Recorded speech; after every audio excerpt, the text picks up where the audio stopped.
အာကိုမမားပါစေနဲ့လူမာနှမျိုးနှစားရှိတယ်ဗျအချို့ပုံကိုယ်တွေကငငယ်တွေကကြီးနဲ့နေလာလိုက်တာကိုချင်းတီလာကလည်းမကောင်းကြီးလာတော့လည်းပဲအသက်တာကြီးတယ်ကိုချင်းတီလာကဖြူစင်မှုတန့်ရှင်းမှုမရှိတဲ့အတွက်အဲ့ဒီပုံကိုယ်ဟာတံမြာသီးနဲ့တူပါတယ်ကြီးလေချင်းလေပေါ့တချို့ပုံကိုယ်များကြတော့တရက်သီးနဲ့တူတယ်ဗျငငယ်ကလေးကကြီးနဲ့ကိုချင်းတီလာကောင်းအောင်နေတယ်အသက်ကြီးလာတာနဲ့အမျှကိုချင်းသီလတရားတွေကဖြူစင်တယ်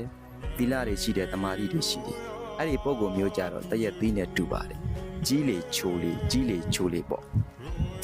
အဲ့တော့တံမြာသီးလိုလူမျိုးကြတော့မိသားစုအတိုင်းဝိုင်းကရောပတ်ဝန်းကျင်ကပါဝိုင်းပယ်ခံရတဲ့လူစားမျိုးတွေကိုပါသွားလိမ့်မယ်တရက်သီးလိုကိုချင်းတရားကောင်းတဲ့ပုံကိုများကြတော့ကြီးလေချိုလေသီလတမာတိကိုချင်းတရားကောင်းတာဖြစ်တဲ့အတွက်အားလုံးကဝိုင်းဝန်းပြီးတော့လေးစားမှုကိုခံရမှာဖြစ်ပါတယ်။ဘာပဲဖြစ်ဖြစ်အားကိုမမာဖို့အရေးကြီးပါတယ်။မြတ်စွာဘုရားလက်ထက်ကတာဝတိမြို့မှာအတိမာကြီးတယောက်ရှိပါတယ်။ငငယ်ကလေးကအိမ်အောင်ကြလာလိုက်တာယောက်ျားအိမ်ကိုလိုက်ပြီးတော့မှနေရပါတယ်။ယောက်ျားဘက်ကလည်းတတိမျိုးရိုးအဲ့ဒီအမျိုးသမီးဘက်ကလည်းပဲတတိမျိုးရိုးဆိုတော့နေယောက်လုံးဟာအမတန်ကိုပစ္စည်းဥစ္စာတွေချမ်းသာကြွယ်ဝကြပါတယ်။အဲ့ဒီအမျိုးသမီးဟာမွေးဖွားလိုက်တဲ့ကလေးကသားသမီးကသားက9ယောက်သမီးက9ယောက်မွေးဖွားလိုက်ပါတယ်။ဒါကြောင့်မို့သားတွေသမီးတွေများတဲ့ပုံကိုမို့လို့သူ့ကိုဘဟုပုတ်တိကသောနာထေရီလို့သားသမီးလည်းများတယ်ပစ္စည်းဥစ္စာတွေလည်းပေါ်တယ်ဆိုတော့မြန်မာလိုပြောရမယ်ဆိုရင်တော့ဒေါ်ပေါ်ကျွေပေါ့။အဲ့တော့အဲ့ဒေါ်ပေါ်ကျွေကြီးကိုသူ့ရဲ့တငယ်ချင်းတွေမိတ်ဆွေတွေခေါ်ကြတယ်ဒါနာပြုဖို့ခေါ်တယ်ဒါနာပြုဖို့ခေါ်တဲ့အခါမှာ तू ကညင်းတယ်ဒါနာဆိုတာကွာမရှိတဲ့သူတွေဆင်းရဲတဲ့သူတွေကရှိခြင်းလို့ချမ်းသာခြင်းလို့လူကြတာတဲ့ငါတို့မှာဘာမှပြည့်ပြည့်စုံစုံလိုလေသေးမရှိအောင်နေရတယ်ဒါကြောင့်မို့ဒါနာဆိုတာငါတို့အတွက်မလိုအပ်ဘူးဆိုပြီးတော့ညင်းလို့ပါတယ်သီလဆောက်တည်ဖို့ပြောပြန်တော့လည်းပဲဥပုသ်ဆောက်တည်ဖို့ပြောပြန်တော့လည်းပဲဥပုသ်ဆောက်တည်တယ်ဆိုတာ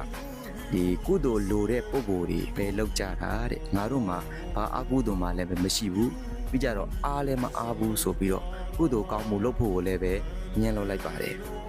နောက်ပြီးကြတော့တရားအားထုတ်ဖို့ခေါ်တဲ့အခါမှာလည်းပဲတရားအားထုတ်တယ်ဆိုတာကတဲ့စိတ်အားငယ်တဲ့ပုံကိုယ်တွေတရားအားထုတ်တာတဲ့စိတ်အားငယ်တဲ့သူတွေစိတ်ဆင်းရဲတဲ့သူတွေအားထုတ်တာငါတို့မှာဘာမှ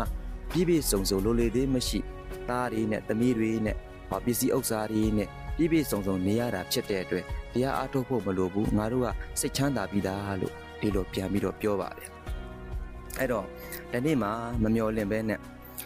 သားသမီးတွေနဲ့ဇနီးမယားတွေနဲ့ပစ္စည်းဥစ္စာတွေနဲ့ပြည့်ပြည့်စုံစုံနေလာတဲ့ဒီတော်ပေါ်ကျွေအမျိုးသမီးကြီးဟာသူ့ရဲ့လင်သားကလည်းပဲယောဂတစ်ခုနဲ့ပျက်စီးကွယ်လွန်သွားပါတယ်သူ့ရဲ့လင်သားပျက်စီးသွားတော့သားသမီးတွေကလည်းအရွယ်ရောက်လာတဲ့အခါမှာအားလုံးကဝိုင်းပြီးတော့မှအမွေတောင်းကြပါတယ်အမွေပေးပါကျွန်တော်တို့ရတင်ရထိုက်တဲ့အမွေကိုပေးပါအမေလည်းပဲကျွန်တော်တို့အိမ်ကိုလိုက်နေပါလို့ပြောတော့အဲ့ဒီမှာသားသမီးယုံနဲ့ဒီဒေါ်ပေါ်ကျွေကြီးကအကုန်လုံးပစ္စည်းဥစ္စာတွေကိုခွဲပေးလိုက်ပါတယ်ခွဲပေးလိုက်တဲ့ခါကျတော့သားတွေသမီးတွေအိမ်ကိုလိုက်နေပါတယ်ဘလို့မှအဆင်မပြေပါဘူးဒီအမေအိုကြီးဟာသူ့မှာညစ်စရာပစ္စည်းဥစ္စာတွေဘာမှမရှိတော့တဲ့အတွက်ဘယ်သူမှမကြွေးကြတော့ဘူးဘယ်သူမှလည်းပဲသူ့ကိုအိမ်ပေါ်မှာခေါ်မထားကြတော့ဘူးဒါကြောင့်မို့ချွေးမတွေကရန်တွေ့တယ်သမက်တွေကလည်းပဲကြိမ်မောင်းတယ်မနေနိုင်အောင်အိမ်ဘောကနေနင်ချတဲ့အဆင့်ဒီကိုရောက်သွားပါတယ်ဒီနေရာမှာစဉ်းစားရမှာတကူကအာကိုမားခဲ့တာပေါ့ငါမှာသားတွေသမီးတွေနော်အချမ်းရံပြိတ္တတွေရှိတယ်ပစ္စည်းဥစ္စာတွေအများကြီးရှိတယ်ဘာမှလုပ်เสียမလို့ဘူးဘာအကုသိုလ်ကောင်းမှုမှလုပ်เสียမလို့ဘူးဘာအကျင့်သီလမှစောင့်တည်เสียမလို့ဘူးဘာတရားမှအားထုတ်เสียမလို့ဘူးလို့ပြောခဲ့တဲ့ဒီတော်ပေါ်ကျွေအာကိုမားခဲ့တာပေါ့အခုတော့သားသမီးတွေကလည်းပဲသူ့ကိုပြစ်ထားကြပြီးပဝန်းကျင်ကလည်းပဲသူ့ကိုဝိုင်းပယ်ထားကြတဲ့အနေအထားမှာဘာလို့ရရင်ကောင်းမလဲဆိုတော့ဒီမြတ်စွာဘုရားရဲ့တရားဒီကလာလိမ့်မယ်စိတ်အားငယ်တဲ့ပုံကိုယ်တွေကိုစိတ်အားရှိလာအောင်စိတ်ဓာတ်ကျနေတဲ့ပုံကိုယ်ကိုစိတ်ဓာတ်တွေတက်လာအောင်လုပ်ပေးနိုင်တယ်အဲဒီတော့မထူးတော့ဘူးဘိက္ခုနီဝတ်တာပဲကောင်းတယ်ဆိုပြီးဘိက္ခုနီဝတ်ပါတယ်အသက်ကြီးမှဘိက္ခုနီဝတ်လာတဲ့ဒီသောနာထေဒီအမျိုးသမီးကြီးဟာညနေစောင်းလာမှစပါးလန်းတဲ့ပုံကိုယ်လိုပဲနာမွေပေးရတယ်လို့ပဲအခုသူလည်းပဲအသက်ကြီးမှဝတ်လာတဲ့ဘိက္ခုနီမကြီးဆိုတော့ သူများတွေလိုတရားကိုလွယ်လွယ်နဲ့မရနိုင်ပါဘူးဝိရိယကိုအပြင်းအထန်ကြိုးစားအားထုတ်ရပါတယ်ဒါကြောင့်မို့အာရဝိရိယဆိုတဲ့ဣတတဲ့ဘွဲကိုမြတ်စွာဘုရားကပေးတော်မူခဲ့တာဖြစ်ပါတယ်ဒါကြောင့်မို့ပြောချင်တာကတော့ဒီသောနာထီတီကြီးဟာပစ္စည်းဥစ္စာတွေပြည့်ပြည့်စုံစုံနေခဲ့ရတဲ့အချိန်တုန်းက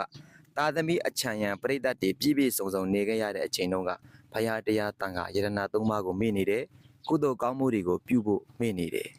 ဒီစီစဉ်ဥစ္စာတွေဒီသာသမီတွေကအာကိုရာလို့ထင်ခဲ့ပါတယ်အမှန်ကတော့ဒါတွေကအာကိုရာမဟုတ်ပါဘူးအဲကြောင့်မို့အသက်သိက္ခာကြီးစရာလူမာနှမျိုးရှိတဲ့အသက်ကြီးုံအားမဆုံးအကုန်ကြောက်ရ၏အတိမကြွယ်အကျင့်ကွယ်အိုပယ်ဖြစ်သွား၏အကျင့်သိက္ခာကြီးမှသာထေဝါခံကြ၏တဲ့တရားအပြည့်ဝအယိတ်ရမုတ်ချချမ်းသာမည်တဲ့အသက်သိက္ခာကြီးစရာလူမာနှမျိုးပဲရှိပါတယ်အသက်ကြီးမလားသိက္ခာကြီးမလားနှမျိုးရှိပါတယ်အသက်ကြီးုံအားမဆုံးအသက်ကြီးလာတဲ့အခါမှာအားအင်တွေချိနေလာတဲ့အတွက်အကုန်လုံးကိုကြောက်ရတတ်ပါတယ်အတိမကြွယ်အကျင့်ကွယ်အိုပယ်ဖြစ်သွား၏